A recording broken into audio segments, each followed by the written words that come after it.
And good morning, YouTubers. Welcome to another edition of Trail Boss Saturday Mornings Outdoors. Today we're doing old school New England, and it's late winter, early spring. We're having a extremely mild winter here, so we can't do much ice fishing. But today's show is going to be about old school and new school maple sugaring. It's maple sugaring time here in Massachusetts and all over New England. So stay tuned. Like and subscribe. Please hit that like button and subscribe to this channel because it really helps a lot. And hope you enjoy this edition of Saturday Mornings Outdoors. Let's go. All right, so we're at the maple and sugaring spot, and so the people that invented this genius would be the Native Americans, and they somehow figured out, they probably tasted the sap dripping down a tree in a wound in a maple, and through trial and error wanted to concentrate the sugar, so they boiled it down and voila, maple syrup. But it's quite interesting and fun and relatively simple. And so first you need a sugar maple tree. How do you find a sugar maple tree? Well, the maple leaves have 5 lobes, and to tell the difference between the easiest way for telling a sugar maple tree is right in, I can't hold the camera, but between my fingers at the bottom, right down in the middle there, a true sugar maple is sharp. It's like that. All the other maples are rounded, so it's pretty easy. All the other species of maples have a rounded slot between the lobes, but a true sugar maple is pointed, and it's obvious when you find them. And so tapping into the tree, what you need is below freezing nights and then above freezing in the daytime. And what that does is it's awakening the tree to bring sap up into it, and that's when the sugar mapling season starts. In our area in New England, we're in Massachusetts, it's usually around early to mid-February on through March. Each year is different. So let's talk about taps. I brought a few, and I'll show you some really old school stuff. So this is your standard tap, and it goes in the tree like that. You find on the south-facing side of the tree. That's where you want to tap, and the reason is because when the sun comes up in the morning, that's going to thaw that out first. The sun facing the south side of the tree, sunbeams will be hitting that south side, and that'll be the warmest side of the tree, so the sap will naturally start flowing through there first. And so you'll drill a hole in there. It's about 1/4 inch to 1/2 inch, depending upon what kind of taps you have. And these are old school standard taps, and they fit in the tree this way. And you drill a hole, and then you just hammer that in. I'll show you what that looks like. Up to this stop right here, or a little before that actually, and at an angle like that, so when the sap starts flowing, it can drip out. And then this deal right here, this little hole here, is to hook the bucket handle on. So the bucket goes over this way, handle, and hangs down, and the sap flows through the spout into the bucket. And here's an example, and this is way old school, and it's absolutely gorgeous. Although they have a super modern tap in there, as you can see. But the old oaken bucket, and they got a lid on it to keep the bugs out, because when it gets warm, that sap is going to attract anything that likes sugar, and that but also bugs and stuff. So they keep this on it, not only to keep the bugs out, but to keep the water out. And it's been below freezing overnight. You can see that it's frozen. Not that frozen, but it's and that is what sap look like. And that's how the rig runs. See how that comes out of the tree and drips into the bucket. And when the buckets are full, you have a wagon or a sleigh with giant containers on them, and you just go around through your circuit of trees that you have tapped and fill them up with their sap. And another type of tap is this. This is a more modern tap, and it has a flange on the end, so when you hammer it into the tree this way, it's a more secure. And always remember, you want to keep it at an angle somewhat like that, and then you hook your bucket handle over that, and it hooks on that, and it flows into the bucket.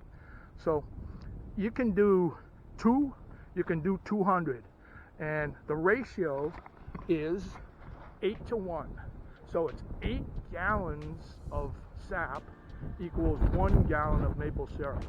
So that's a lot, and it takes a long time to boil down too. That's why it's so expensive. So, and doing it at home, you want to open all your windows and everything, and get generally a cake style pan that's flat and large and flat as you can get it, and pour your sap into that, leaving exposed that open boiling area. The larger that area is exposed and boiling, the quicker it'll evaporate. But open all your windows, because that evaporated sap has sugar in it, and it's going to get all over the wallpaper. So you'll learn the hard way if you don't listen to what I'm saying. So it's fun, it's harmless, and it's just really, really good. I'm addicted to the stuff. I drink it straight.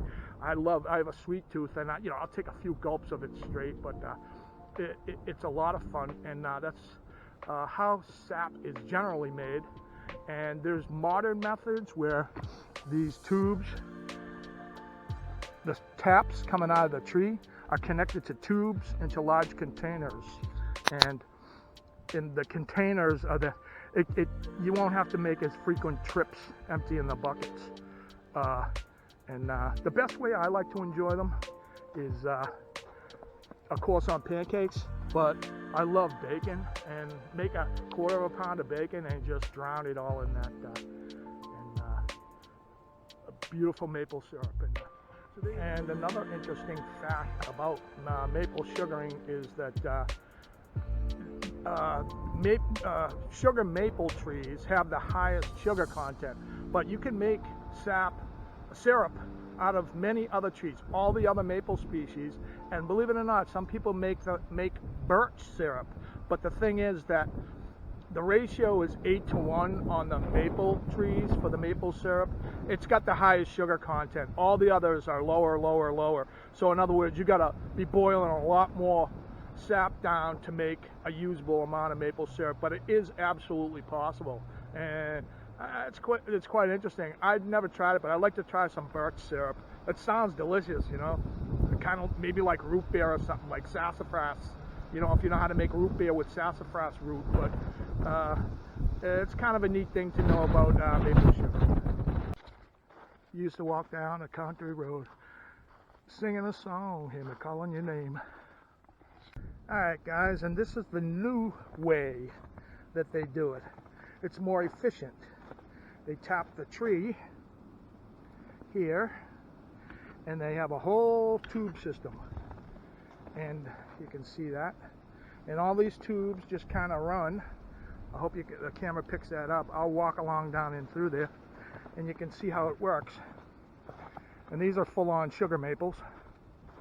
You see how that's tapped out, and these run down to many trees that are tapped. That's kind of cool. That would make an interesting walking stick. That curly vine there. Just scrape that bark off and let it season, and then varnish it. And there's one with a few taps on it. You don't want to put too many taps in a tree, and you probably don't want to use the same tree over and over. It's like sucking its blood dry. But 4 or 5 on this is a good 2.5 diameter sugar maple, but that's how they run that. And as you can see, it's running downhill, and you tap the maples along the way. And there's some younger maples that they did, and the sap flows downward, of course. There's more, and connected right on down the line. And a lot of maple sugar and woods, these will probably be hundreds of trees up in Maine and Cow Hampshire and all that there. And you just hook them up into one big old system. And I don't know how well you can pick that up, but it's quite extensive.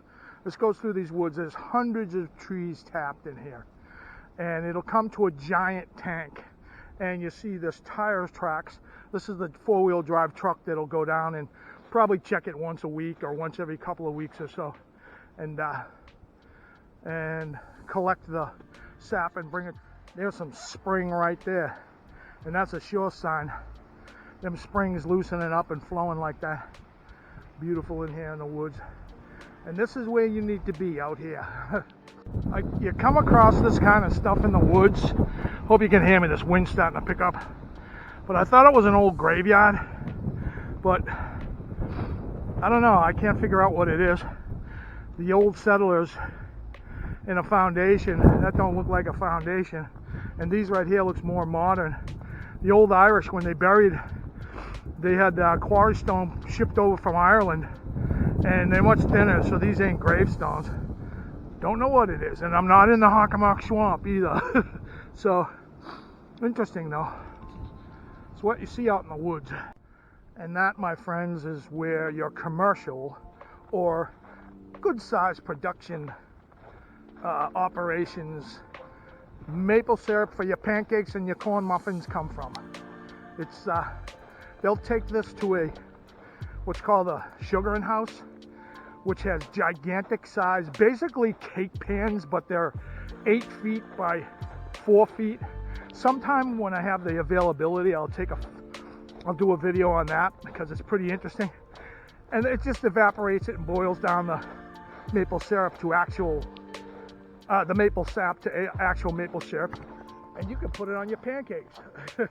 So it's quite fun and impressive and very New England or the northern woods thing that's